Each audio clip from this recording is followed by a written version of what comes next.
This is Barry Zalma speaking for Claim School Incorporated's blog, Zalma on Insurance. Today, we're going to talk about what happens when someone is falsely accused of fraud, and that we must understand that being a bad neighbor is not a crime. The story that follows is a fictionalized true crime story of insurance fraud from me, explaining why insurance fraud is almost always a heads-I-win, tails-you-lose situation for insurers. The story, and many others in my book Insurance Fraud Costs Everyone, will help the public understand how insurance fraud in America is costing everyone who buys insurance thousands of dollars every year, and why insurance fraud is safer and more profitable for the perpetrators than any other crime. Being a good neighbor is hard work. Sometimes it's impossible. Marsha was not a good neighbor. She would borrow things from her neighbors and never return them. Most of her small kitchen appliances arrived because of such loans. Marsha had an extensive collection of CDs and long-playing records, none of which she purchased. Marsha would invite herself to lunch, but never invite her neighbors to lunch at her home. She would play her stereo at its highest volume level at all hours of the day and night. Everyone who lived within 6 houses of Marsha lost sleep because of her actions. None of her neighbors liked Marsha. Marsha kept a bull terrier she named Jaws, whom she did not allow in her house. Jaws, however, would escape the backyard weekly. Neighborhood cats, rabbits, and small dogs disappeared with some regularity. The entire neighborhood universally detested Marsha and Jaws. If Marsha ever decided to move, the neighbors would throw a going-away party to which they would not invite her. Everyone in the neighborhood was afraid of Marsha and Jaws. They tolerated her because they did not know how to remove her from the neighborhood. One summer evening, while Marsha was attending a concert, burglars entered her house. Jaws, sensing the burglars in the house, barked furiously but could do nothing, since Marsha had tied him up in the backyard. The neighbors ignored Jaws' barking, since they were afraid to offend Marsha by complaining about the noise. Marsha lost her jewelry, 2 television sets, 2 VCRs, her stereo set, and her microwave oven. The neighbors, when questioned by the police about the burglary, could only report they heard the dog barking but saw nothing. Most smiled upon learning of the burglary and whispered under their breath their pleasure at Marsha's loss. 2 days later, Marsha's adjuster arrived and parked in front of her house. On the adjuster's car was a sticker identifying the company for which she worked. The adjuster spent an hour interviewing Marsha and considered the report to be that of a routine burglary. The adjuster asked Marsha to complete a form listing all of the personal property stolen, its purchase date, purchase price, replacement costs, and its actual cash value. Once the adjuster received the list, she expected to go through the list, arrive at an actual cash value for the items, and negotiate a quick settlement with Marsha. Marsha's neighbors had other plans. Harry and Louise, who lived next door, looked up the address of the insurance company in their telephone book.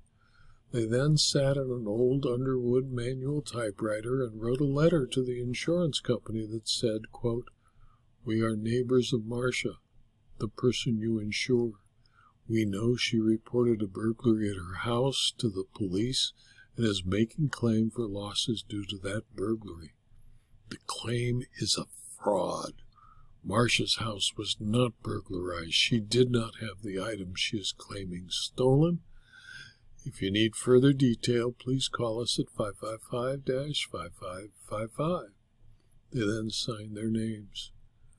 3 other neighbors did the same. The insurance company, faced with the accusations, had no option but to report Marsha's claim to the Fraud Division of the State of California Department of Insurance as a suspected fraudulent claim. They assigned investigation to the Special Investigation Unit and conducted a thorough investigation into the facts alleged. The SIU investigator interviewed Harry and Louise and all of the other neighbors. They convinced the investigator that Marsha was not a credible person.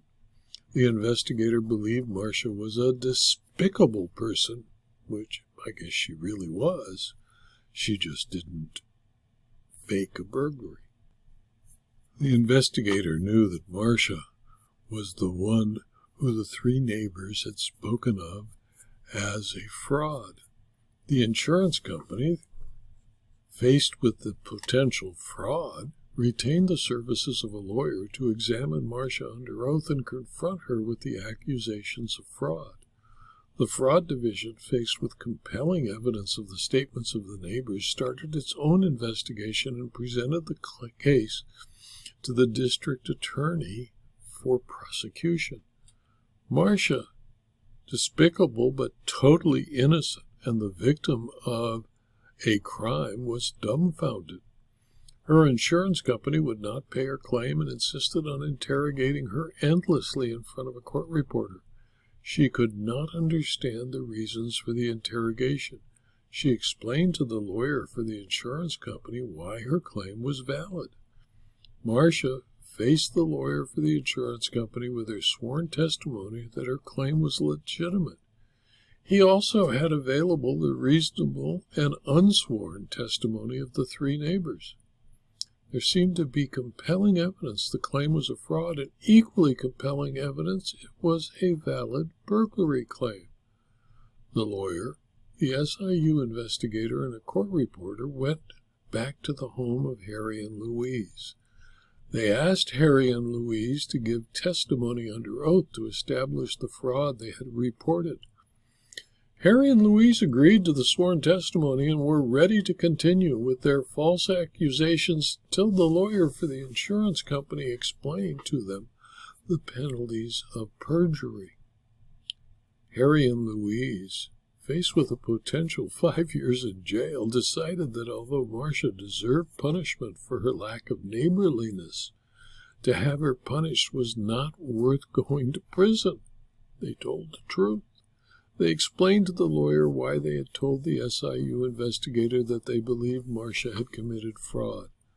On the advice of counsel, the insurance company settled Marsha's claim promptly.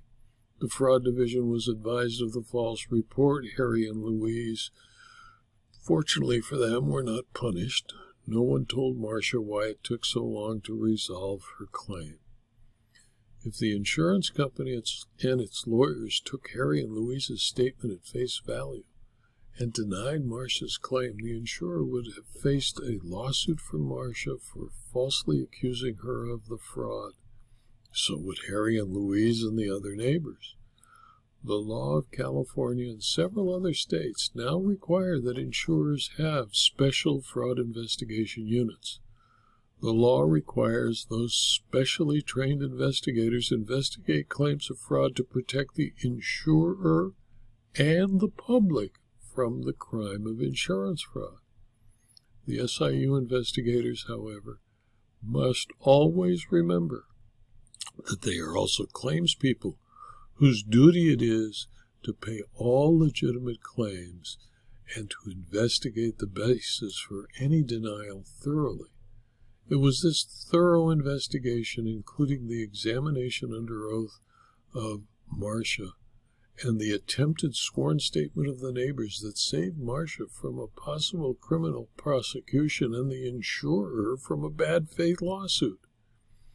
Every professional claims person, every SIU investigator understands that not all obvious frauds are fraud, and that not all obvious innocent claims are innocent. and it is the obligation of every claims person and SIU investigator to thoroughly investigate every claim with the intent to find that a claimed loss is appropriate and compensable.